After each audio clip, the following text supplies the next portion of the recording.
Hello students, good morning. स्वागत है आप सभी का एक बार फिर से ऑनलाइन क्लासेस के अंदर। तो आज के लेक्चर में यानी लेक्चर 11 में हम डाइवर्जेंस से रिलेटेड एक दो प्रॉब्लम और सॉल्व कर लेते हैं और उसके बाद में अगला जो अपना लेक्चर आएगा उसमें हम पढ़ेंगे curl of A vector field, यानी किसी सदिश क्षेत्र का कर्ल। ठीक है, किस प्रकार से ज्ञात किया जाता है, ये क्या होता है, डेफिनेशन क्या होती है। ठीक है, कुछ प्रॉब्लम है उनको सॉल्व कर लेते हैं। मैं लिख रहा हूँ, आप लिखते जाना। क्वेश्चन नंबर 1, यदि ए वेक्टर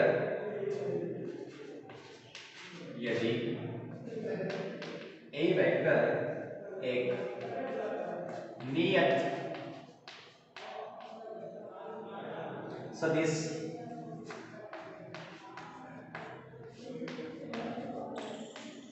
जो ए वेक्टर है वो कैसा है, नियत सदिश है, तथा आर वेक्टर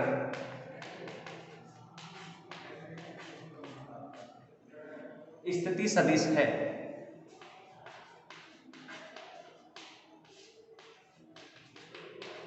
तो सिद्ध कीजिए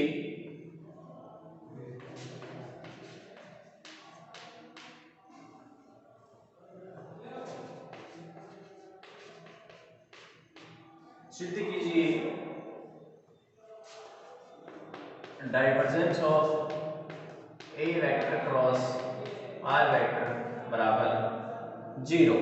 ठीक है, कि हमें A vector cross R vector लेना है। जैसे हम A vector cross B vector लेते थे वैसे ही A vector cross R vector ले लेंगे और फिर इसका क्या लेना है, डाइवर्जेंस, और वो 0 के बराबर आना चाहिए। चलो देखो इसको,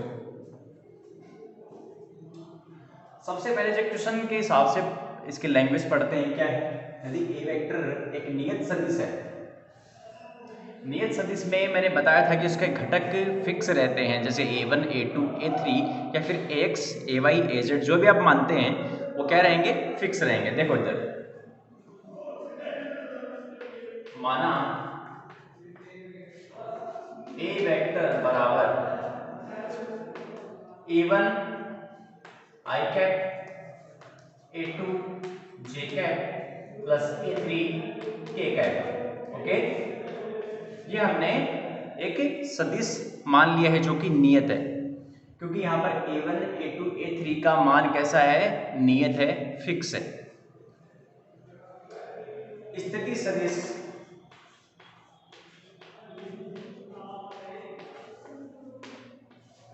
आर वेक्टर बराबर एक्स आई कैप वाई जे कैप जेड के कैप, समीकरण नंबर 2। अब हमें यहाँ पर ए वेक्टर क्रॉस आर वेक्टर निकालने में बिल्कुल भी समस्या नहीं आनी चाहिए, क्योंकि हम मैथमेटिक्स पढ़ते हैं उसमें निकालते हैं ए वेक्टर क्रॉस आर वेक्टर की जगह, जैसे हम ए क्रॉस बी लेते थे वहां पर बी की जगह यहाँ पर क्या है, आर वेक्टर। अतः ए वेक्टर क्रॉस आर वेक्टर, जैसे ए वेक्टर क्रॉस बी वेक्टर हम कैसे निकालते थे, इस प्रकार से एक सारणी बना के आई कैप जे कैप के कैप, यहाँ आता था a1 a2 a3, यहाँ आता था b1 b2 b3, यहाँ पर आएगा a1 क्योंकि a वेक्टर पहले है तो इसके घटक आएंगे a1 a2 a3, और r वेक्टर के घटक क्या है, x y z। ठीक है, घटक लिख दिए a1 a2 a3 x y and z।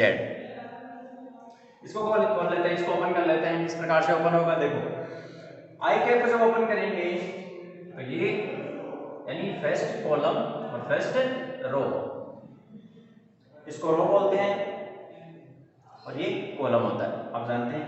तो a2 किससे गुणा होगा, z से, और a3 किससे गुणा होगा, y से। तो आई कैप आएगा a2z माइनस a3y। अब फिर आएगा माइनस जे कैप।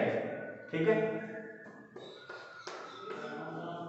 अब जब माइनस जे कैप आएगा तो ये ढक जाएगा और ये ढक जाएगा, किससे मल्टीप्लाई होगा, a1 z से और a3 x से, तो a1 z, ठीक है, और a3 x। फिर से देख लेते हैं, जब आई कैप की वैल्यू निकाली तो a2 को मल्टीप्लाई किया z से और a3 को y से, a2 z से a3 y से। जे कैप जब निकाला तो माइनस आएगा, ठीक है, फॉर्मूले के हिसाब से। A1 होगा Z से, क्योंकि ये वाले तो आएंगे नहीं, A1 Z से और A3 X से। देखो A1 Z A3 X plus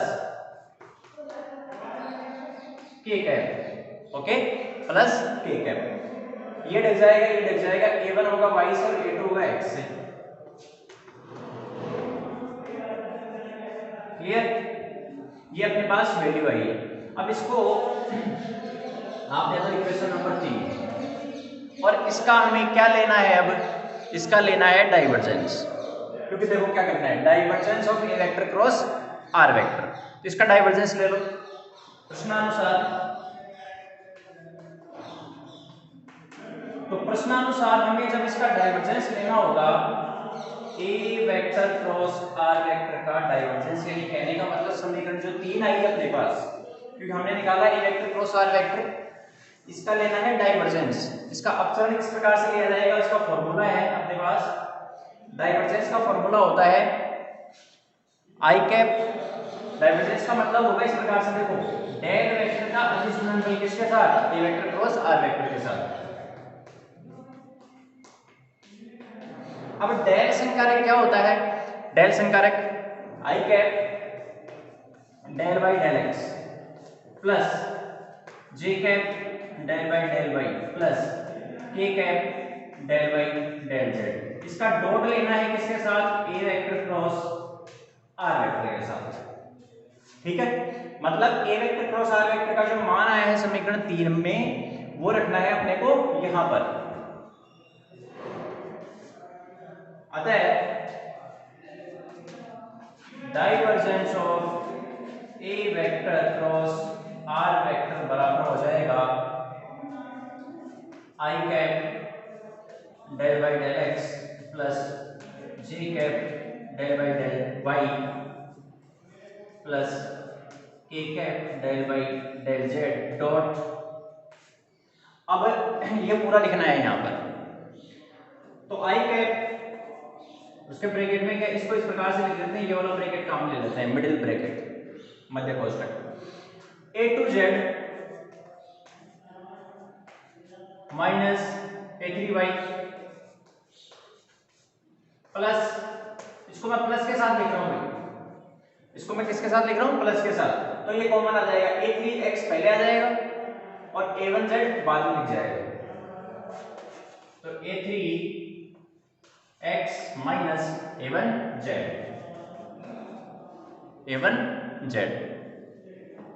plus k cap, और k कैप के साथ क्या आएगा?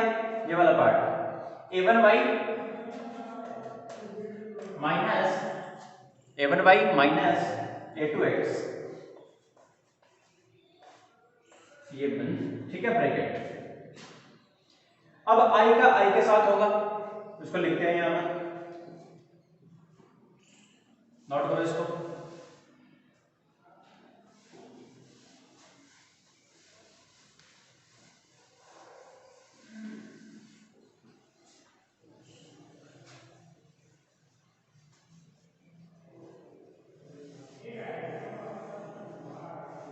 ओके, चलो अब देखिए यहां से क्या करना है। i का डॉट i के साथ होता है, j का j के साथ और k का k के साथ। ओके, तो i का इसके साथ डॉट होने का मतलब है कि ये डेल बाई डेल x किसका होगा? A2z माइनस A3y का, A2z माइनस A3y प्लस ये डेल बाई डेल किसका होगा? j क्या बनेगा? A3x minus A1z del over del y, यहां से अपने पास है A3x minus A1z plus del over del z, फिर से देख लीजिए A3x माइनस A1z। क्लियर? अब यहां से क्या है, k कैप का, ये k कैप का क्या है? डेल बाई डेल z, उसी के ऊपर ऑपरेट होगा, उसी के ऊपर जाएगा। A1y minus A2x, A1y minus A2x।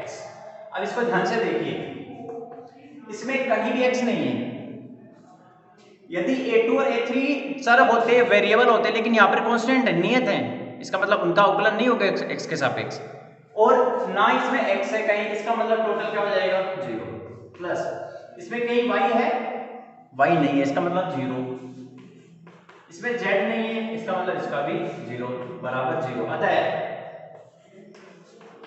हम क्या लेके चल रहे थे, हम लेके चल रहे थे divergence of A vector cross R vector बराबर, हमने प्रूफ कर दिया, हेंस प्रूफ। ठीक है, तो इसको नोट कीजिए स्टूडेंट्स, और वीडियो को पॉज करके फिर से एक बार रिपीट करके इसको देख लेना, बहुत इंपॉर्टेंट क्वेश्चन है।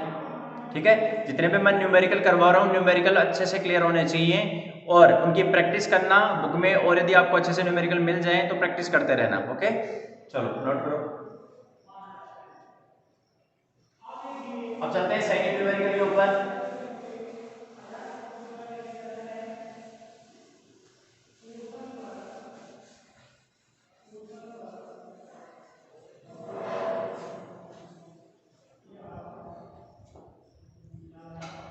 सेकंड न्यूमेरिकल लेते हैं, चलो लिखो, सिद्ध कीजिए कि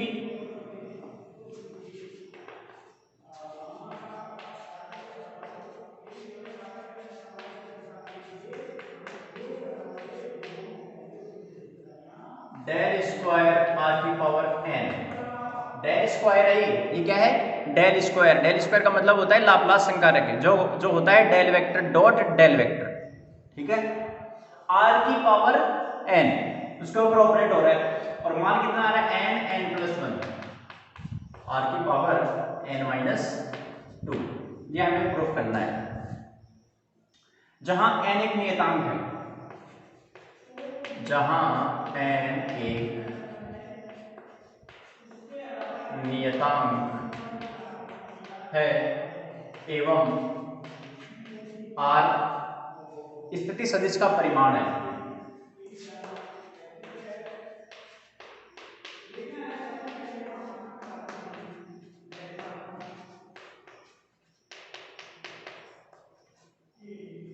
ठीक है बच्चों, r तो है स्थिति सदिश का परिमाण, उसका मैग्नीट्यूड, जो r वेक्टर अपन जानते हैं ना, स्थिति सदिश क्या होता है, xi cap plus yj cap plus zk cap, उसका मैग्नीट्यूड है ये हमें प्रूफ करना है। r की पावर n लेनी है, उसके ऊपर डेल स्क्वायर यानी 2 बार x के साथ, 2 बार y के साथ, 2 बार z के साथ, याद है आपको डेल स्क्वायर लिखवाया था मैंने, del 2 by del x square plus del 2 by del y square plus del 2 by del z square, 2 बार x के साथ प्लस 2 बार y के साथ प्लस 2 बार z के साथ, तीनों को जोड़ दो, आंसर ये आना चाहिए n × n + 1 r की पावर n-2। चलो लिखो, सॉल्व करते हैं इसको। अब ये r की पावर n के ऊपर ऑपरेट हो रहा है, इसका मतलब r तो आपको लेना पड़ेगा, कोई ऑप्शन नहीं है।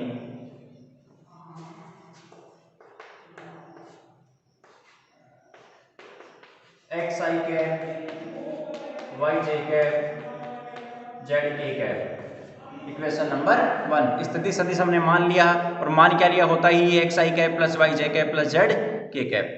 ठीक है, अब देखिए यहां से r की पावर, r वेक्टर की तो जरूरत है नहीं, मैग्नीट्यूड की पड़ेगी जरूरत, इसका मतलब, तथा हम जानते हैं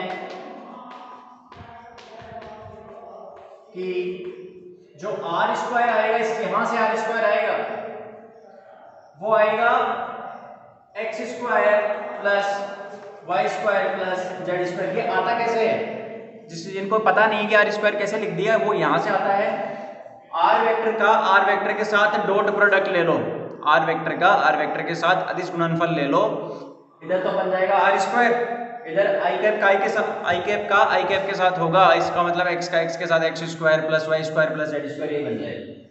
ठीक है, इक्वेशन नंबर 2।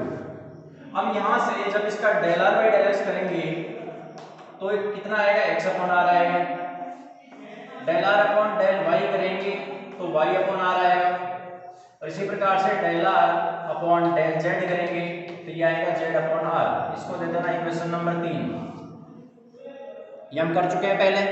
ठीक है, इस पूरी इक्वेशन का जब r का x के साथ अवकलन लेंगे तो इधर आएगा 2r। ठीक है, और 2r डेल r इधर आएगा 2x डेल x, तो del r by del x आ जाएगा x अपॉन r। ओके, इसमें कोई वो नहीं है। अब ये हमने क्यों किया है, क्योंकि इनका यूज करेंगे बाद में प्रश्नानुसार। अब प्रश्न पे चलते हैं, प्रश्न के ऊपर आ जाओ। डेल स्क्वायर r की पावर n बराबर, इसका मतलब क्या है, ये डेल स्क्वायर है del 2 by del x square,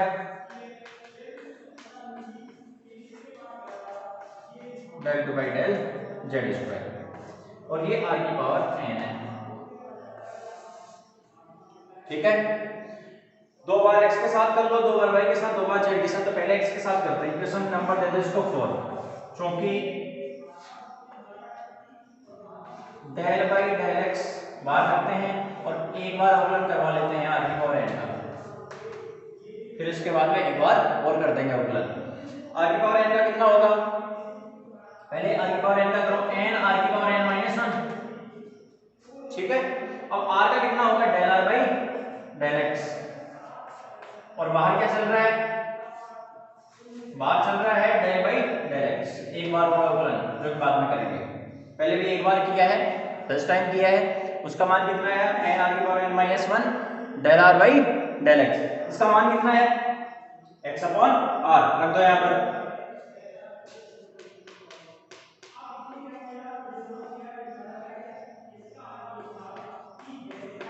यही लेके चल रहे हैं हम, दोबारा अवकलन। ये कितना आया, डेल और डेल x अंदर है n r की पावर n माइनस 1, यहाँ x अपॉन r आएगा, n r की पावर n माइनस 1 और मल्टीप्लाई में आएगा x अपॉन r। अब जब r ऊपर जाएगा तो r की पावर माइनस 1 बन जाएगी, और पहले से कितनी है, r की पावर n माइनस 1, और r की पावर माइनस 1 और जुड़ेगा तो r की पावर n माइनस 2 हो जाएगा।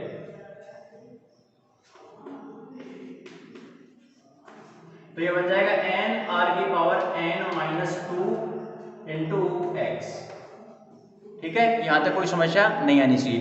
अब n को तो निकाल लेंगे बाहर, क्योंकि r और x दो तो वेरिएबल हैं, चर हैं, उनका x के साथ होगा, n का थोड़ी होगा, n बाहर आ जाएगा। तो n को ले लो बाहर, पहले x का करो, x का 1, तो r की पावर n माइनस 2 ऐसे कैसे प्लस, ठीक है, n बाहर है, n से मतलब नहीं है,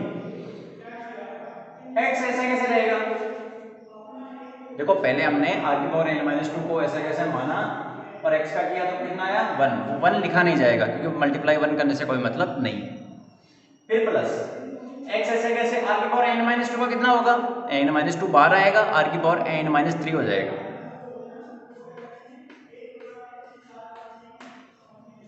ठीक है, r की पावर n माइनस 3। अब r का भी कितना होगा, del r by del x, तो उस del r by del x की जगह मैं क्या लिख दूं, x अपॉन r।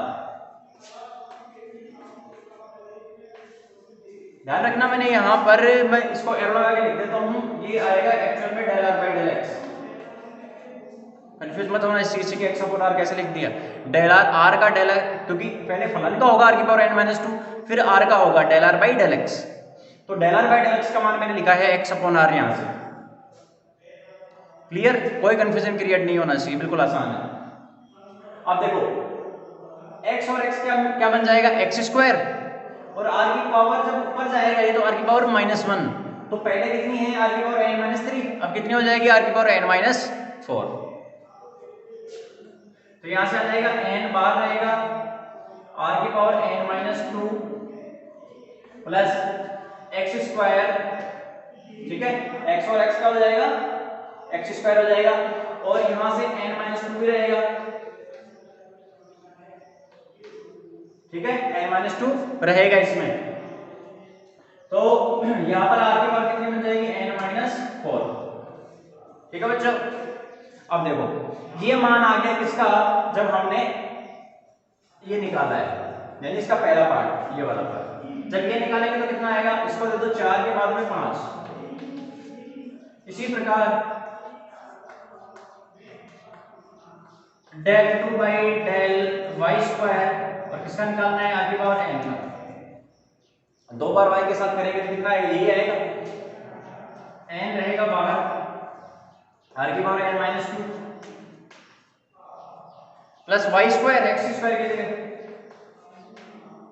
और यहां से n माइनस टू आर की पावर n माइनस फोर। ठीक है, ध्यान रखना है हमें आर की पावर n माइनस टू लेके आना है। ठीक है, चलो आ जाएगा, बिल्कुल आसान है।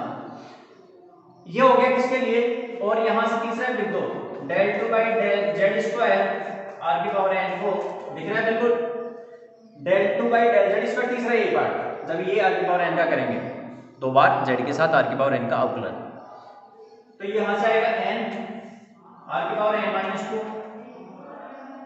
Plus z square n minus to, ठीक है, और आर की पावर n माइनस फोर। ठीक है, तो 5, 6 और 7, इसको दे देना 6 और इसको दे देना 7, 5, 6 और 7, तीन समीकरण आ गए, तीनों को जोड़ेंगे और मान कहां रखेंगे 4 में। नोट करो इसको, कर लिया नोट? ठीक है, इसको मैं हटा देता हूं ऊपर वाले पार्ट को, n प्लस 1 आर की पावर n माइनस टू,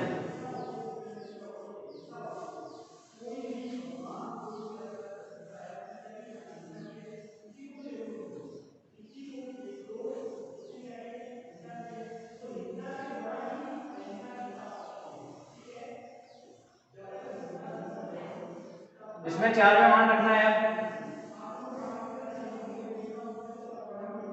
देखिए समीकरण 5, 6, 7 का मान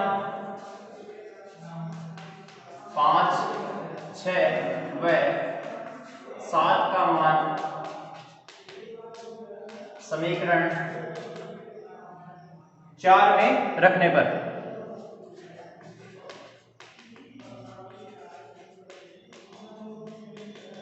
अब समीकरण 4 में जैसे ही मान रखेंगे, रखने के बाद देखो क्या आता है। इधर क्या चल रहा था, डेल स्क्वायर आर की पावर n, ठीक है,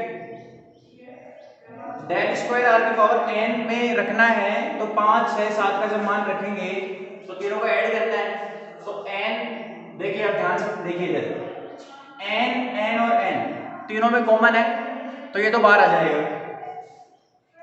क्लियर, आर की power n minus two, R की power n minus two, R की पावर n माइनस टू, तब तीनों जुड़ेंगे तो 3 इंटू आर की पावर n माइनस टू,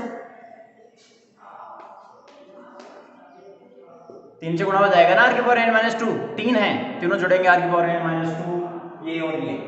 अब यहाँ n माइनस टू आर की power n minus four, n minus two R की power n minus four, n minus two R की पावर n माइनस फोर, ये कॉमन है, तो ये तो कॉमन आ जाएगा, जुड़ जाएगा, अंदर क्या रहेगा x square plus y square plus z square, तो n माइनस टू और r की पावर n माइनस फोर, ये तो आ जाएगा कॉमन, और यहां से x square plus y square plus z square, ये हो जाएगा।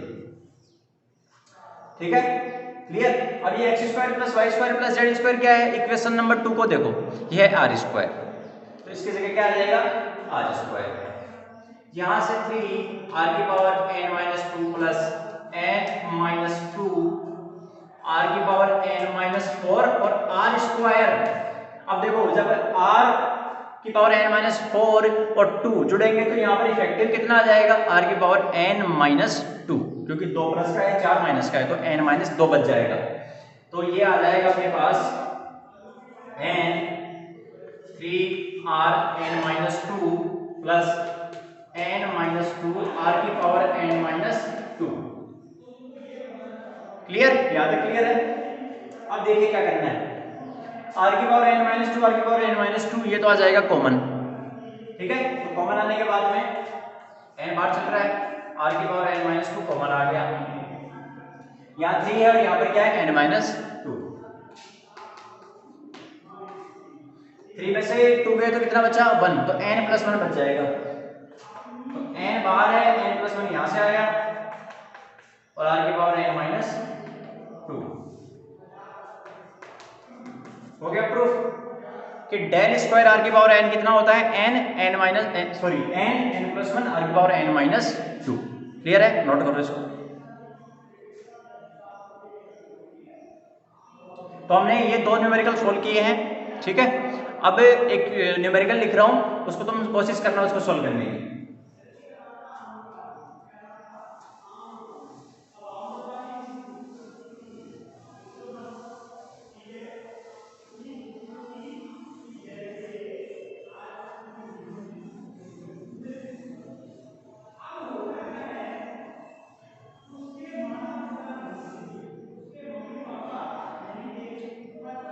क्वेश्चन नंबर 3 डाल लो और उसको लिखो। सदिश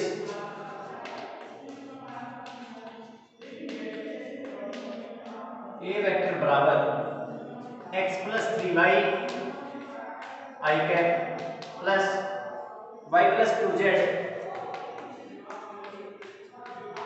j cap plus x plus alpha z k cap में अल्फा का मान क्या होगा? अल्फा का मान क्या होगा? अल्फा का मान निकालना है। इसमें क्या होगा? यदि सदिश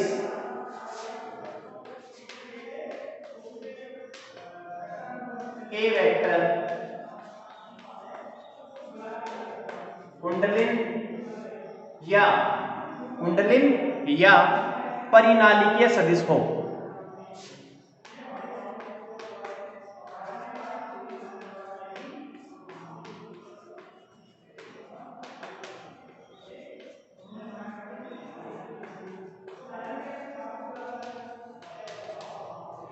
बहुत इंपॉर्टेंट क्वेश्चन है और बिल्कुल आसान क्वेश्चन है, केवल शब्दावली को समझो। क्या है?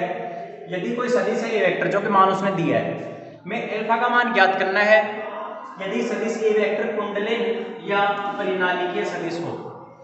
परिनालिकीय सदिश या कुंडलिन सदिश वो होता है जिसका डाइवर्जेंस 0 होता है। नोट देके लिख लेना साइड में कॉपी के पेज के ऊपर। वह सदिश या सदिश क्षेत्र जिसका डाइवर्जेंस 0 हो वह कुंडलिन या परिनालिकीय सदिश कहलाता है। ठीक है, इस प्रकार से लिख लेना।